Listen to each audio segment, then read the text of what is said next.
Welcome back to the McCann Dogs podcast. It is season 4, and today we are going to talk about recalls. And this is such an important topic. I'm here in the studio for podcast recording with instructor Christine. Hi, AKA everyone. Swanee. How are you today? I'm doing well. Thank you, Shannon. Excellent. Good.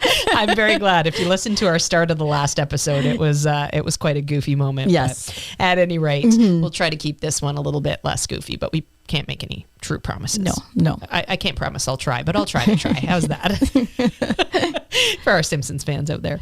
Alrighty, so recalls. Today we are going to talk about some of the pitfalls and some of the common mistakes that people make with their dogs with recalls that will actually teach your dog not to come when called versus teaching them to enjoy and happily and reliably come when they are called. Right. Alrighty. So I have an old infographic that I made with some of these points on it, and I just thought this is a good time to revisit that infographic and talk about some of the points of the common mistakes that people make that will often teach their dogs to be sour when it comes to the recall.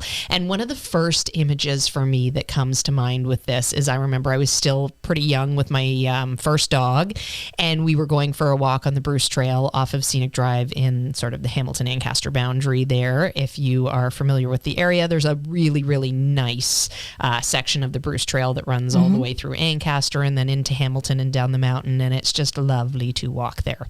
And there's a little parking lot that we used to park in, and then we would hit the trail from there. And this was with my young Rottweiler Quincy, and we were just learning all about dog training. She was my first dog, and we would hit that trail quite a bit, and I absolutely loved working with her there. And, you know, I would keep her on leash because she didn't have a reliable recall yet. But I remember there was a woman in the parking lot who got out of her car pretty much at the same time as I did, and she had like a boo hund. And we were both walking towards the trail, and she was actually walking in the same direction that I was headed, and I was just slightly in front of her, and she actually took her dog's leash off, and then the dog proceeded to run in the opposite direction. So it was actually running down the Bruce Trail hill, and she was coming in the direction that I was headed, which was up the Bruce Trail. Actually, I know exactly where you're talking about. Yes. Yeah, I'm sure you do. I still walk there. Yeah, Too. Yeah, absolutely. It's a nice place to walk. Yes. Anyway, so as she's walking in my direction, and I'm walking with Quincy, and I'm looking behind me, of course, because I'm thinking, like, is this dog coming to jump on my dog, or what's the scoop here? And the woman is yelling the dog's name and come. And the dog, of course, is blowing her off. It wouldn't be a story if the dog wasn't blowing her off. Yep. The dog is blowing her off, running in the opposite direction. And as I was walking, I heard her say, "Dumb dog." Oh. And I immediately, that was my reaction too. Right. Like, Yeah. what? Like, that's not fair to that poor dog. And even being, you know, pretty green in dogs as I was at that point, and again, I would think I would put Quincy at about 6 months at that point, I still knew that, you know what? This is not the dog's fault. Right. And the fact that I was not taking Quincy off leash yet because I didn't feel ready for that really affirmed for me that, you know what? I don't want to create that situation. Right, I don't want to create this animosity towards my dog because I'm expecting something that they're not capable of doing in that moment. Right. So that's the first sort of story that comes into my mind when I think about teaching dogs not to come when they're called. Do you have any? Did she get her dog back? I'm sure that she turned around and followed them down. I have blocked out anything else surrounding that story. That was literally just the dumb dog point is where my brain sort of cuts off the memory. So I'm not sure. I assume she did. Yeah, I do sometimes in that same area, we'll see lost dog signs up like on the gates as you go into that parking lot and that. So I know people have let their dogs off leash and they haven't come back. Absolutely. There was one recently, actually. It was a Goldie Poo, and the dog had gone off to chase a coyote. Oh, right. And it was in the Spectator that they were looking for this dog. I think it was out on the trail for 24 or 48 hours, and they were lucky enough to find the dog and get it back. But, you know, stuff happens. Oh, like if you don't have the reliability in your recall yet, don't take the chance. No. It's just really not worth it. It's not worth it. We had remember a student, that dog got lost in Algonquin Park and was never found. Oh my goodness. Yep. Oh. The dog was off leash and didn't come back. Yeah, and it takes some time to build a really reliable off-leash recall, and it is definitely doable. It is definitely something that you can attain with your dog. However, if you make some of these mistakes that we're going to talk about today, a lot of the times it'll make your life harder, and a lot of the times it'll make your recall much less reliable. So let's dive into some of them. Okay. So the first thing that I have on my list should be the no-brainer thing, right? Call me without training me to come first. So what do you think about that? Well, dogs don't understand English. Yeah. So they have no idea what come means. Yeah. And I often will hear people say when they're, usually outside of work situations, when people are talking about their dogs, they'll say things like, oh, she doesn't come when she's called. And it's sort of like there's this expectation that the dog will simply know how to come when they're called. Right. Do you ever get that feeling? Oh, yes. Yeah. Yes. And I find that in this scenario, I'm sort of stuck between this rock and a hard place where I really want to say, like, what have you done to teach the dog what come means? Right. But at the same time, it's usually a social situation when this is happening. I mean, of course, if somebody was in for a lesson with me, I would be very clear. Right. And this is not, the dog doesn't know how to come when they're called. So you need to teach and blah, blah, blah, blah, blah. Right. And I would help that person. But a lot of times in social situations, when people want to talk about their dogs, it can be a little bit frustrating because a lot of the times they haven't trained at all, but they're expecting it's the same fallacies. And how deeply do I want to get into this at a dinner table with, a whole bunch of 20 of my closest friends and a few strangers that are now telling me that their dog doesn't come when they're called. Right. So. They have this, weird expectations for their dog, but no expectations for themselves to have to do any work. Yeah, exactly. That's so brilliantly put. So taking the time to teach the dog first is so very crucial. And, there are interim steps that you can use. They're definitely not as enjoyable. It's not as enjoyable for me to go to a trail and have my dog drag a 20-foot long line to make sure that I can keep them safe. But it's an important part of the process. It's not enjoyable for a child to go and sit in school all day learning about math in a lot of cases, but it's an important part of the process. We want our children to be able to function in society and understand some basics when it comes to math. And we want our dogs to be able to function in our human society and understand some basics when it comes to obedience and listening to certain keywords like come.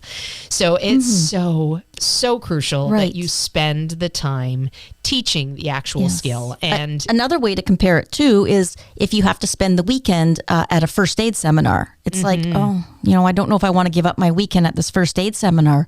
But if you use that to save someone's life a year later, incredible. The feeling's incredible. And how is the feeling too? I'm spending all this time training my dog.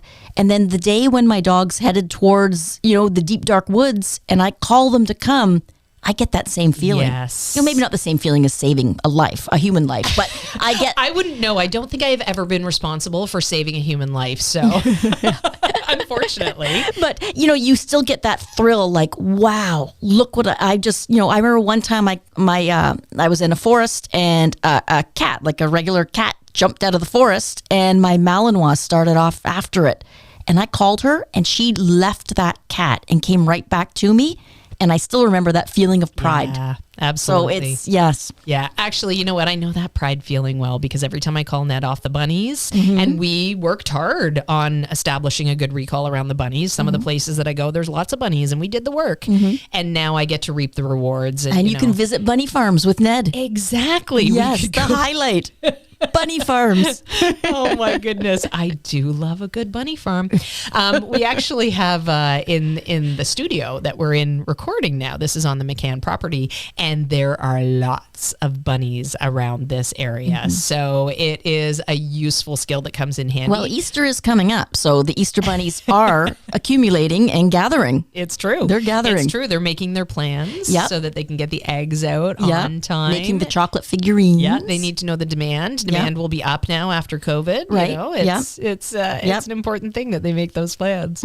So yeah, I totally get that feeling of pride. And I think that is such a brilliant reward to have. And actually, I'm going to take some time to pay homage and appreciate that when I'm trail hiking tomorrow morning, because that's usually what I do. I'm going to take some time to appreciate that I can enjoy this space with my dog off leash, feeling completely confident that I'm going to be able to call him back if the bunnies come or if there's a coyote. We've run into coyotes on that trail before. You know, it's like Acme. It's just like Looney Tunes out there. But you just need some roadrunners. Yeah, exactly. And maybe an Acme kit of some sort to have some fun with the roadrunner. But I digress. Definitely digress there. And you only got there through some hard work. That's right. Yes, that didn't happen the first day you had Ned. Absolutely. And, you know, the hard work is one thing, but creating the understanding in the dog that says, I understand how to listen and respond well to that word come in any situation. And the way we teach our recall in at McCann Dogs in our life skills program is to teach them first with lots of drive, to teach them to love coming when they're called, and then to start building in distractions, and to teach what we call escape avoidance, where they learn that they have to turn quickly when they hear that word come, because we are going to follow through 1 second later with a little pop on the leash. And the pop is not anything mean or nasty, and it's conditioned for the dog. But basically the dog learns that come is always followed by that pop as time goes on, and they learn what's called escape avoidance. So they can quickly hear come, have an automatic response versus a thought out response. You know, in a lot of recall training methods that are out there, dogs will have the opportunity to weigh the benefit of coming versus not coming, where, you know, chasing this bunny is really rewarding. If I come back to you and I get that cookie, you know, that's kind of rewarding too, but this bunny is really great. And we don't want that weighing of options. We want our dogs to give us an automatic response the second they hear that come command, and we get really, really good reliability with the way we train our recalls and life skills. So we want a knee-jerk response. Exactly. Just like if I'm out on the golf course and someone yells 4, first thing I do is duck. I put my hands over my head and I duck. I don't ponder. Don't think about it. Yeah, I don't look up. I don't wave to my friends. I immediately do that. So I want my dog to have the same reaction. It's like turn and run to me. You got it. Good analogy. I like that one. Alrighty, so my next talking point on the list is call without rewarding me. And this one I find is less likely to happen these days than it used to, but it's still something that's out there. There's this attitude with some people that they should come just because I told them to come. And you know what? Yeah, you're right. They should, but how's that working out for you? Like really, in reality, we want to tell our dogs that coming to us is a wonderful thing. Yes. So we spend a lot of time conditioning that. We spend a lot of time calling our dogs to come and then following through with really high value rewards. And even now when I'm out there with Ned on trail, there are times when I will strategically plan to get in a random reward with him. So maybe out of every 10 times that we're on trail, I might set up a recall and then reward with a nice hunk of cheese, or I might bring along his favorite toy or something like that. So I can have sort of a surprise random reinforcement in there. He's going to be 6 in March, so he's certainly not a spring chicken anymore at this point. He's prime of his life dog. He's not an old man yet either, but excuse me. He knows his skills very, very well. But in order to continue to have that recall stay fresh and weighty, every once in a while, I make sure that I follow through with reminders, and I make sure that I follow through with some random reinforcement as well. And most of the times, if I'm using a come command on trail and I don't have anything on me, I will still make sure that I use one of my other rewards to reinforce that. So whether that's play, whether it's me running away, whether it's, you know, during the winter, for example, if there's ice or snow around and I call my dog to come, I can pick up a hunk of snow and throw that as a snowball or a hunk of ice, and my dog thinks that's a blast. Like, it's a great party game that we play, and it's something that is very valuable to them. So I work that into my reward system with my general obedience commands out there in the real world. Yeah, and that's how the casino gets us to keep coming back too. Exactly. Yeah, they don't reward us every time. Yeah, but sometimes we pull that slot machine and there's the quarters. Absolutely. Yeah, then we come back the next time because maybe that's the time. Random reinforcement is so powerful in humans, in dogs, in all creatures. Random reinforcement is so much more powerful than consistent reinforcement. I mean, think about how excited you'll be at the casino versus at the bank machine. Wah. I saw a meme on Facebook today, and it showed a dog, and he was sniffing in a bush. And the meme was, my dog found half a pie one time in this bush. So now every time we pass it, my dog must sniff the magic pie producing bush just to check. Oh, so yeah, absolutely. yeah, And right. it's so true. It's so Yes. true. They will remember those random reinforcements and they will try really, really, really hard to get them in there. So back to the idea of not rewarding the dog for the recall. Do you see this anymore with students?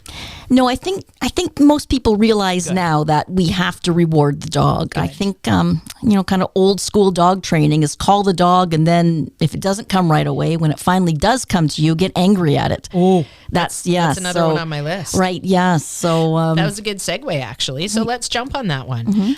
Call me and punish me when I finally do come. So that's as a you terrible, just said, terrible thing. Yeah. Isn't that awful? So a lot of the times that'll happen. You know, Right. if you're in the mindset where you just expect the dog to come when they're called because you said so, you will probably end up calling them again and again and getting angrier and angrier and angrier. And then finally, when they do slink over because they realize that you're talking to them or they realize that they're supposed to be doing something and they're not doing that right thing, a lot of the times people are aggravated at that point. And then even if you're just aggravated and you don't actually punish the dog in any way, it's still not a pleasant thing for the dog.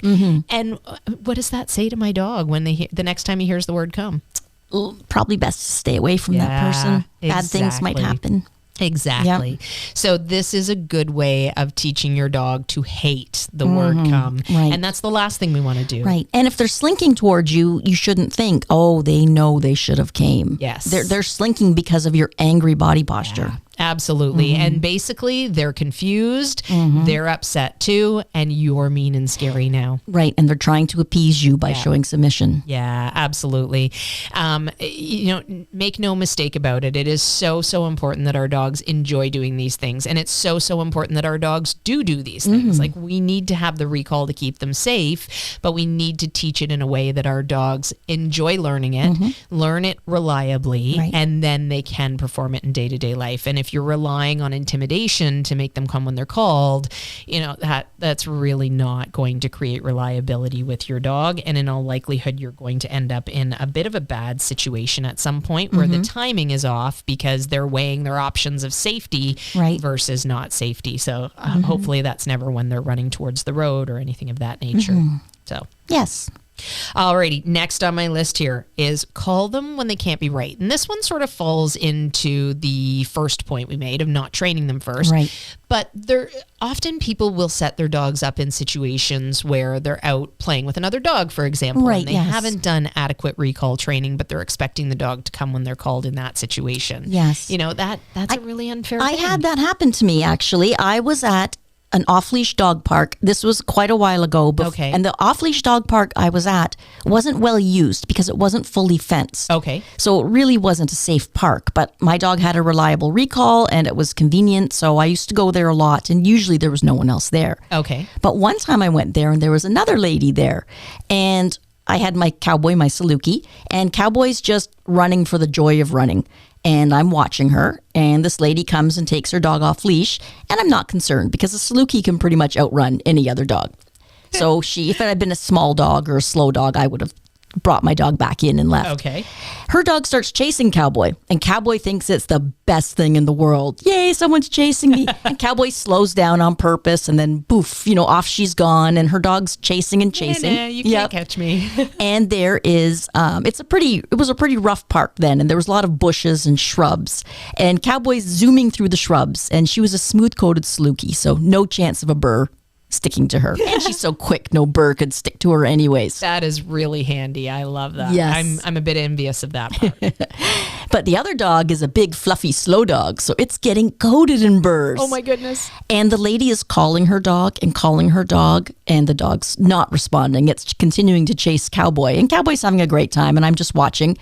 And that lady got so angry at me, so angry. She's telling me to call my dog, call Cowboy. My dog's getting covered in burrs. And I'm like, I know Cowboy will come to me right away.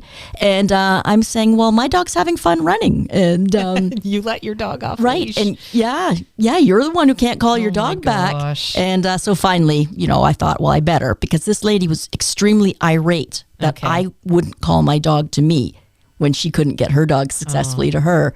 And People I deflect. yeah. I called Cowboy. Cowboy zoomed to me, and then I took Cowboy's collar and put my hand out because I didn't want her dog, pouncing on Cowboy at the end. And it had a lot of burrs on it. So Cowboy and I left the park, and actually we never went back after that day. Yeah, that would probably be enough for me Yeah. too. I don't like being yelled at by people at all, especially when I'm not doing anything wrong in that scenario. Right. Like, oh my goodness. But yeah, so I mean that situation, this dog is not capable of coming when called. Right. It's overstimulated and it's undertrained. She's not put in the work beforehand to make sure that the dog can be called away from other dogs. And now in this big open space, she's taken the leash off and allowed the dog to make the decision to go and chase, and then continued to call without getting any results. So that's just a no-win situation for everybody around. And I really think it's important to be as honest as you possibly can be about your dog's reliability and their level of obedience, so that you can plan and you can make things better if you want to. You know, if you don't want to train a reliable recall, which I would argue it's still worth your while, even if you never plan to take your dog off leash. Things happen. You know, equipment fails sometimes, collars break, front doors get opened and dogs scoot outside of them, etc. Oh my gosh, this reminds me of a story before I even got a dog of my own when I was young. And I was taking care of a friend's dog. It was actually my sister's boyfriend, and he had this lovely shepherd cross named Cindy, and she was a lot of fun. She was a really, really nice dog. I was probably 14 at the time, maybe, I want to say.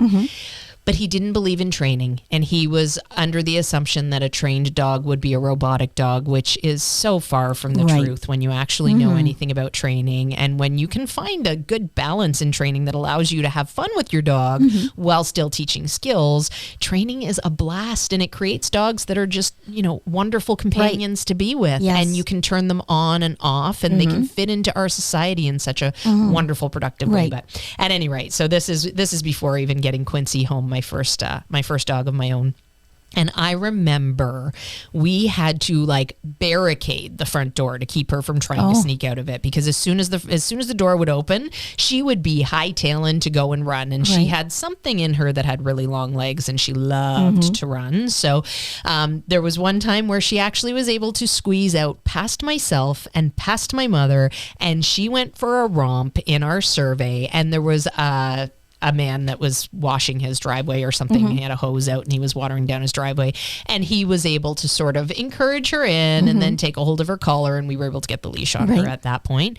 But we had to chase her through the survey, and she was kicking up her heels, and she was having a blast. And I'm sure that I was, throwing all sorts of words like "come" at her, but of course they had no difference. Right, And she didn't know what they meant. Yeah, exactly. Yeah. And in that situation, because she was having fun playing keep away, I was actually teaching her that it was more valuable to ignore that word "come" than it was to turn and run back towards me. Oh my goodness, I haven't thought about that story in years. So luckily things ended well with Cindy, and she didn't end up getting hit by a car in that scenario, but it could have been bad. So back to this idea that I would argue it's important to teach a recall regardless, even if you think I'm never letting my dog off leash, I'm never letting them out of the safe backyard environment, etc. It is still well worth your while to have some responsiveness for any of those moments that life just goes wrong. We just never want to take that chance. So back to our original point of making sure that they can actually be right. It is so important that you know and you're honest with yourself about your dog's level of training so you can set up for success. Right, yes. I remember one time I was at a beach with another dog friend, and it was Cowboy again, my Saluki, and she took her dog off leash. It was a dog beach. You were allowed to. And I thought, she wanted me to take Cowboy off leash too. And I thought, you know what? Cowboy's well trained in certain places off leash. I'm not sure if she's well trained on this beach because it was a new situation. Yeah, it's new, and she loved sand, and she kind of lost her mind in the sand. And I thought, I've done zero recall training at a beach. I thought, I'm not going to risk it. So instead, I had a giant long line with me. So I had her on that long line, and I was able to practice. But if I had just taken her off leash, I'm not sure if my recall would have applied there, because she's like, this is a beach. There's maybe no rules here. So I recognized right away that, you know what, I haven't done any work here.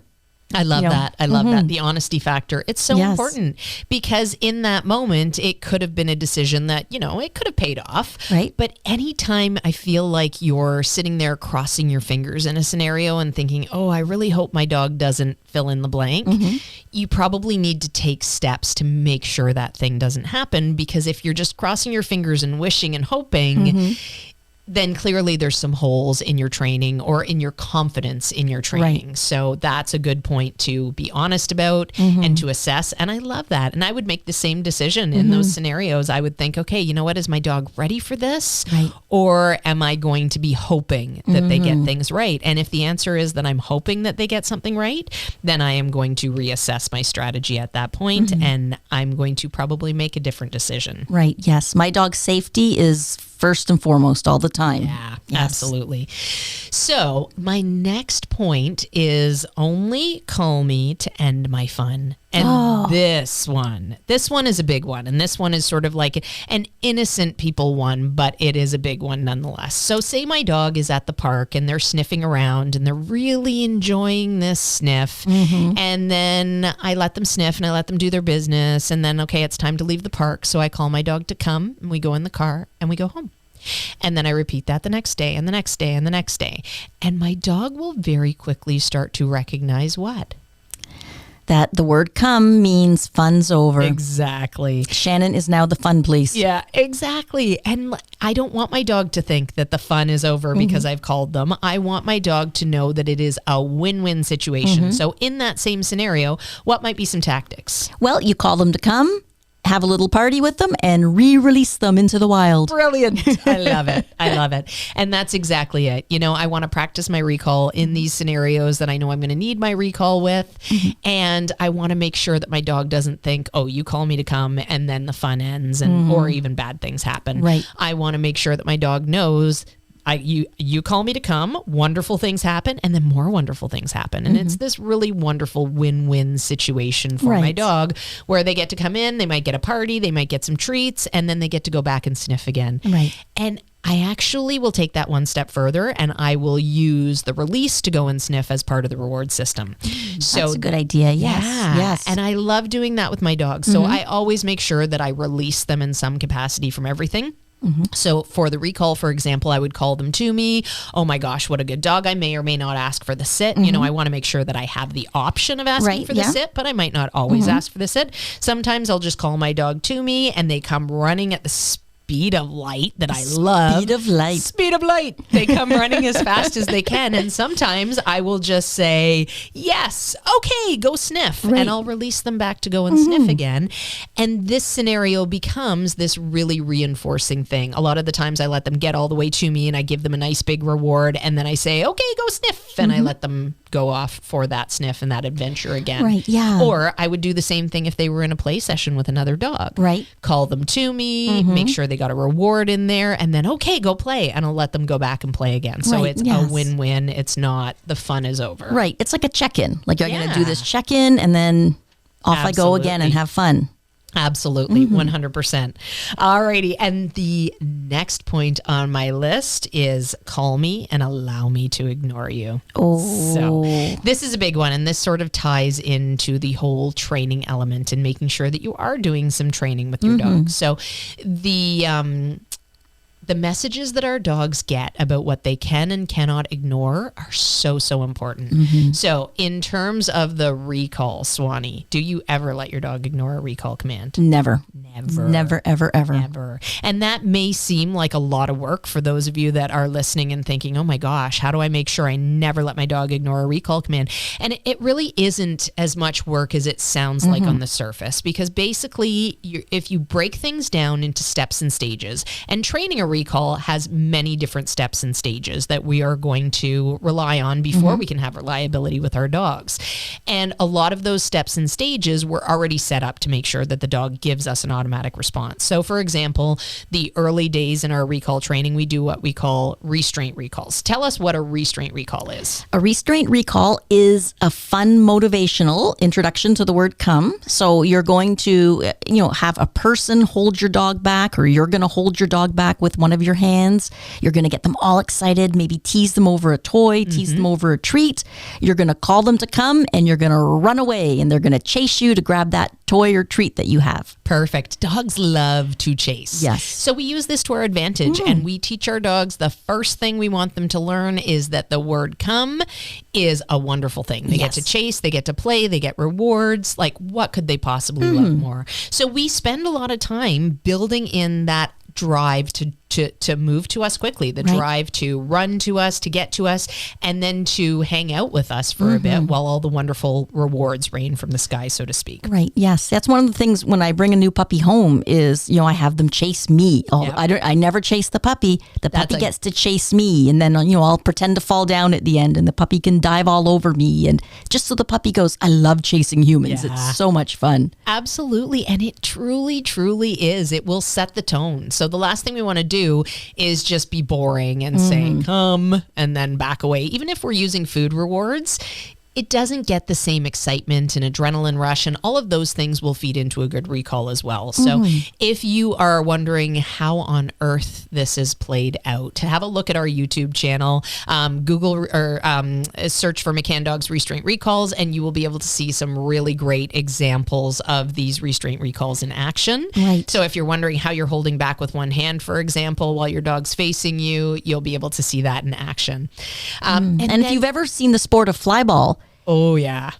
Those dogs do multiple restraint recalls over the jumps. Yep. And that's how they get their speed is by the restrained recall. So if you see how Absolutely. fast a flyball dog can move, no part of the flyball training is heavily built on restrained recalls. Yeah, absolutely. And that would be another fun thing to Google. If you're not sure what flyball is, have a look. Turn your sound down before you play any Unless you videos. love barking. Unless you love barking. You love barking and screaming and people yelling. And oh my gosh, there's so much action to drive those dogs and make them love the game and make them move as fast as possible. But understandably so, it's a very competitive sport. And some of the world records are just mind-numbing in how fast those dogs are. Yes. So it's understandable that it would be a loud environment. But yeah, tons of restraint recalls over the jumps, etc., go into training a good flyball dog for that speed factor. And then if you break this down into different steps and stages, we talked a little bit about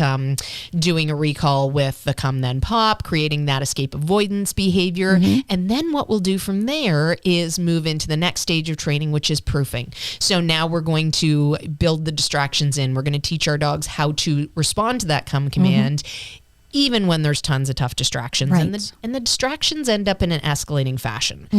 So in terms of talking about rehearsal of the wrong thing, while you're teaching your dog this recall, Swanee, what are you not doing? I'm not setting them up to fail.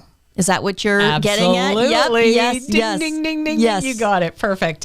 I wasn't sure if I set that up well enough or not, but yeah. No, you didn't set me up to fail. You set me up to succeed. I wanted you to succeed. So that is so important. So in the spirit of never letting them ignore the recall command, while I'm teaching them the recall, while I'm spending all this time teaching them the recall, I am not saying come randomly and hoping that they get it right that time because they've done some restraint recalls and they're doing great. I'm going to make sure that I work all through my proofing, all through my scenarios. I get out to different locations.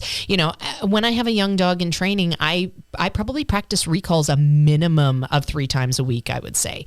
And some of the sessions are really short. Some of the sessions I'll do, 3 or 4 restraint recalls and then call it a day on that. Some of the sessions are a little bit longer. And then as time goes on, I'm thinking about strategy. What can I use to proof my recall with motion?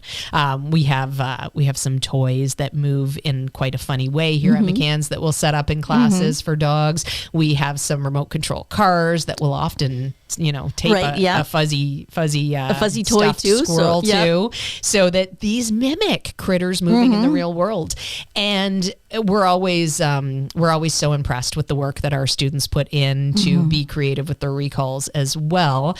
Is there anything that you do in particular with recalls that you can think of that's just sort of an outside of the box thinking? Well, I think I've mentioned in a podcast quite a while ago that I bought an old mink coat from a thrift store. Yes. And I cut it up into little shapes. Perfect. And I rolled it up and I pre-placed it in a field.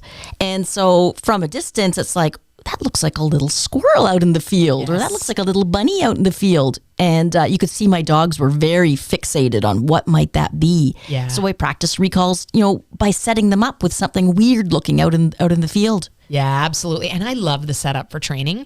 And I love this kind of setup because you know it's coming. The dog doesn't necessarily know it's coming.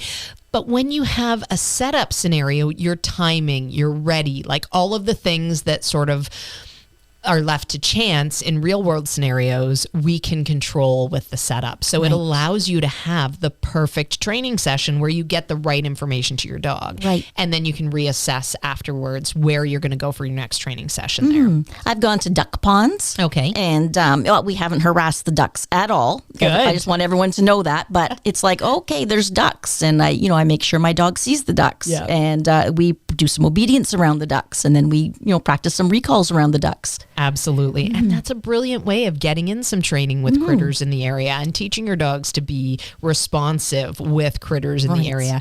I mean, the best thing that you can do to help develop well-oiled skills is practice them. Right. And help your dog understand how to ignore those distractions, And it's not that I always like to explain to my students, like they come by this so honestly, right? The dogs come by their tunnel vision very, very honestly when they're chasing things. And that is because they're prey-driven creatures. Right. And if they're predatory creatures, and if they are chasing something and they're easy to distract from that thing, they're probably not going to eat. So it is depending on, especially on some of the more hunting breeds. Yes. Absolutely. Psychologically, there's changes that happen in the dog when they're in predatory mode, when they're chasing things. They're going to automatically put on those blinders so that they can focus on chasing that thing down and grabbing it.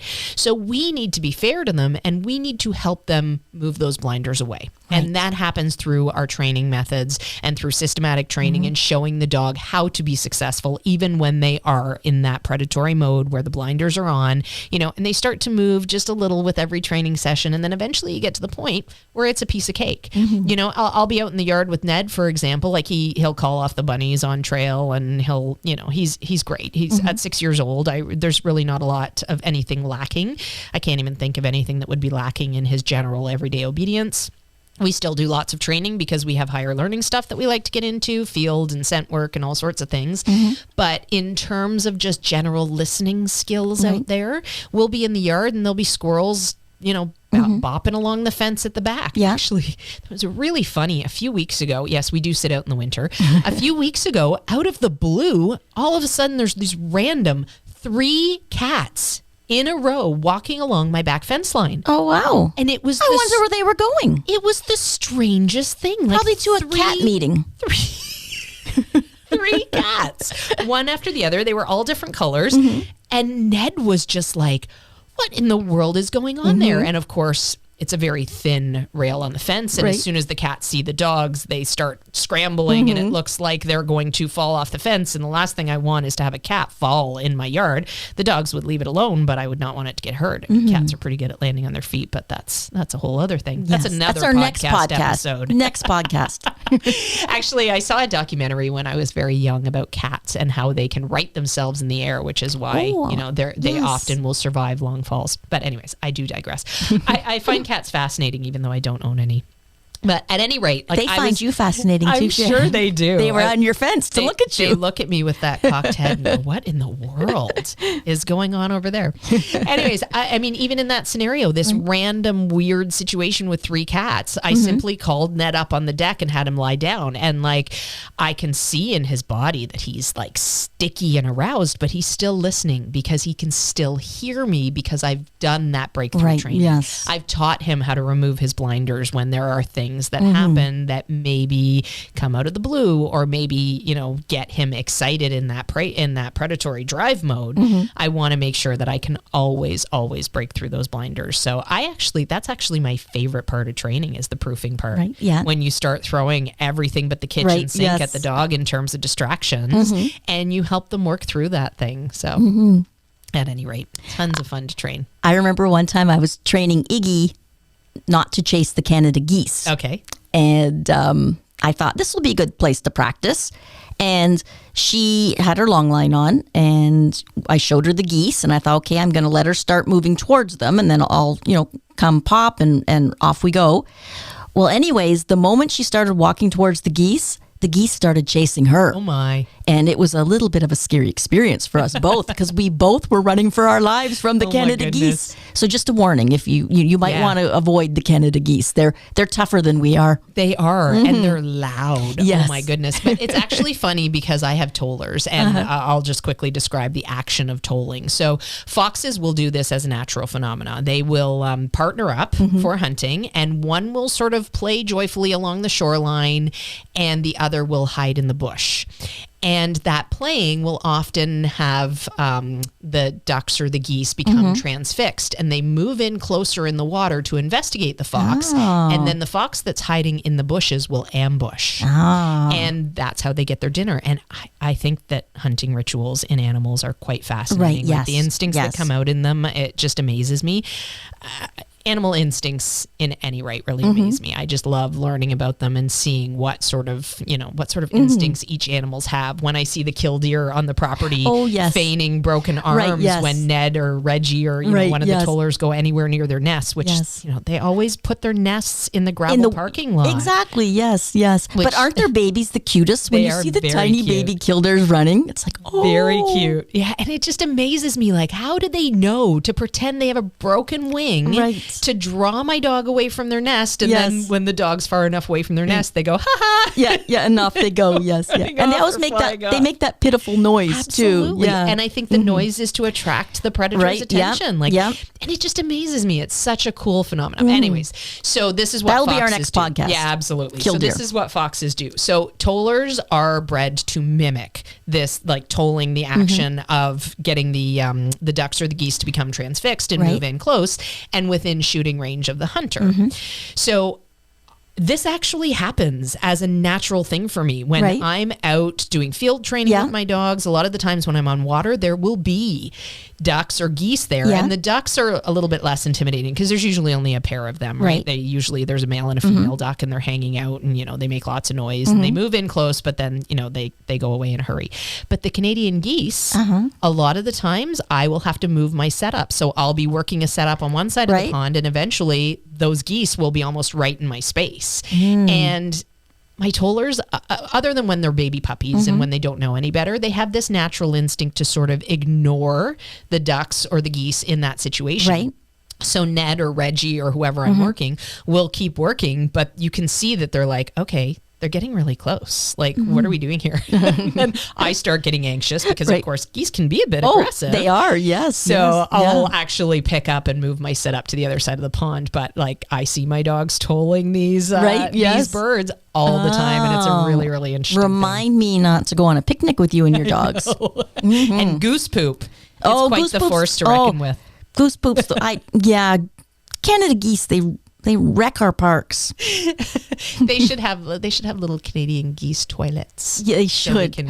Oh, that would solve the problem if we set up porta potties. There we go. Oh, that would porta potties for the geese. It's like the deer crossing signs. That's why we put them there. That's where it's safe to cross. Oh my gosh, one of the funniest memes I've ever seen actually is like an animal crossing sign or something like that, and the person is like, "Why would they put it right where the highway is? Like, why would they put the animal crossing right by the highway? They should put it somewhere safe, like by a school crossing." Exactly. Oh my goodness. So funny. Yes. So funny. Alrighty.